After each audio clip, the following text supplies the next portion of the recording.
Good afternoon. It is so beautiful outside, and by in the morning, burr, and by Monday morning, for sure, an even bigger burr. But that's okay. That's what's happening. And I just want to say how thankful I am for right now. It's so lovely outside.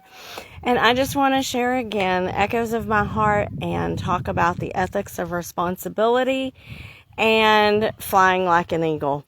So I just, I know there were some things that happened in the election this last week that are concerning, not just for Jews, but for all Americans, or many Americans, I should say. And because we have to remember that those who are Jews are also Americans. And so there was a lot of concern about the elections, rightly so. And one of the things that I wanted to deal with was responsibility.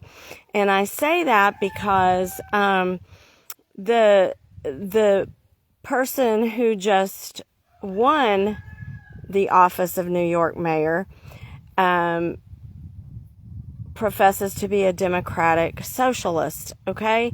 And so we have to be very careful there, because if you look in the Hebrew Bible, I've discussed this before, you can see some quote-unquote socialist ideas, because you have landowners who had to leave like so much for the poor of their gardens and vineyards.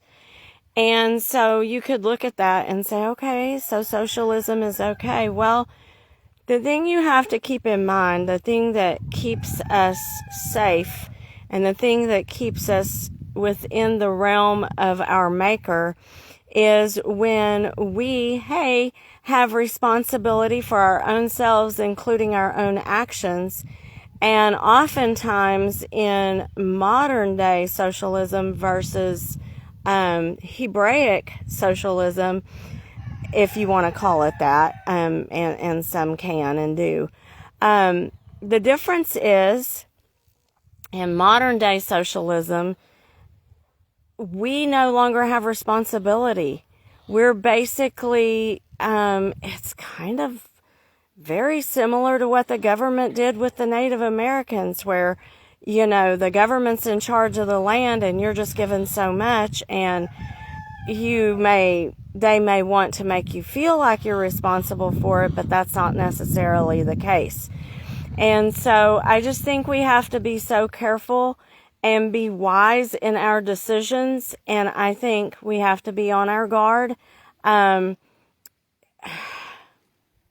love people, but I know we have to have wisdom concerning people's beliefs and that kind of thing as it begins to affect us and our responsibility for what we've worked really hard for, and then our responsibility to take care of that, and then our responsibility to help others, but not to be the sole responsible one for taking care of others. And not even wanting to be a part of a government that is the sole provider for all, and that it causes us to be dehumanized in the fact that we're no longer responsible. And I'm not coming against SNAP or anything like that, because we all know that there are those who do need that. I'm not coming against that, because there are times, like, to me, that almost follows in line with what Hebraic help was. We may not be letting them come and pick from our orchards and our fields, but we are, however, through the government, through our tax dollars, being able to help those who genuinely need it. I know I think we're all in a position that we can say at one point or another, whether in our single lives or married lives, have needed help. And there's nothing wrong with that, and we should want to do that. But we should also understand that that's our responsibility.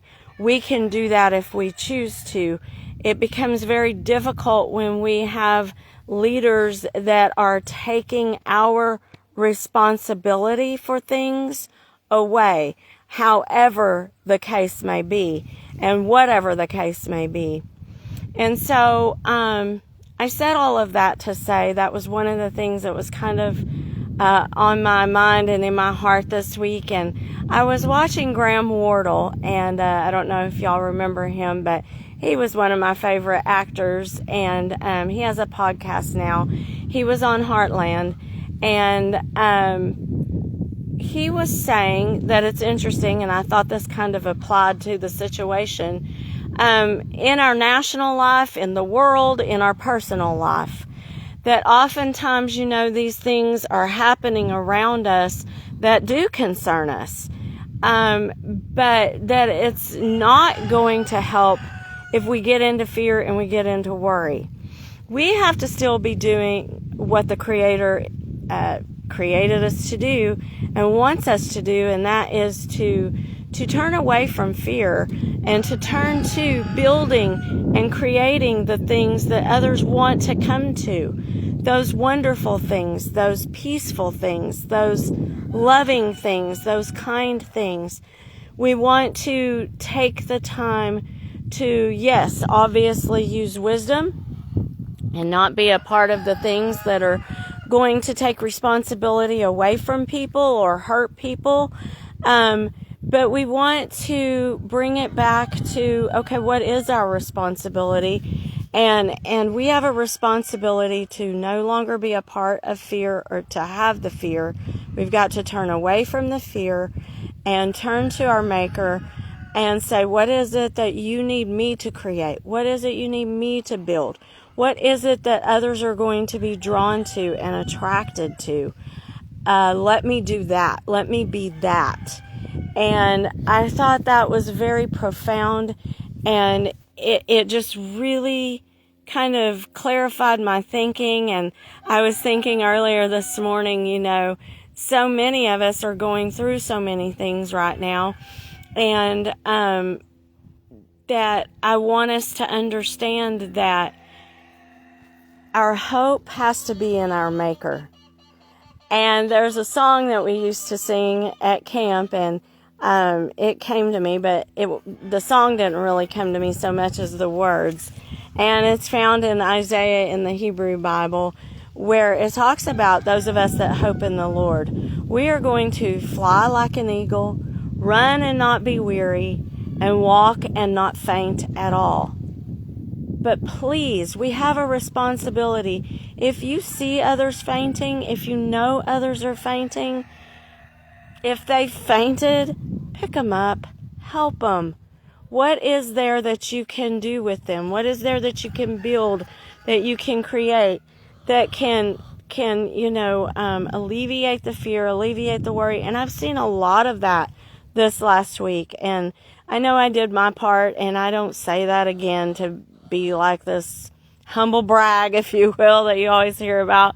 It's not that. I'm just saying that I see us all doing our part, and I think that's phenomenal.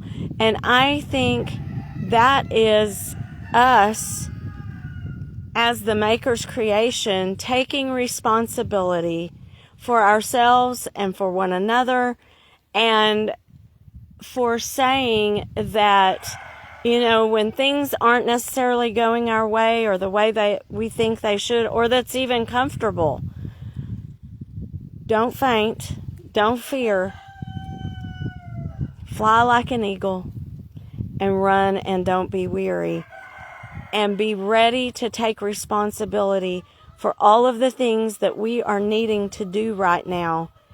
And like I said, and if you're the one feeling faint, reach out to me, reach out to others.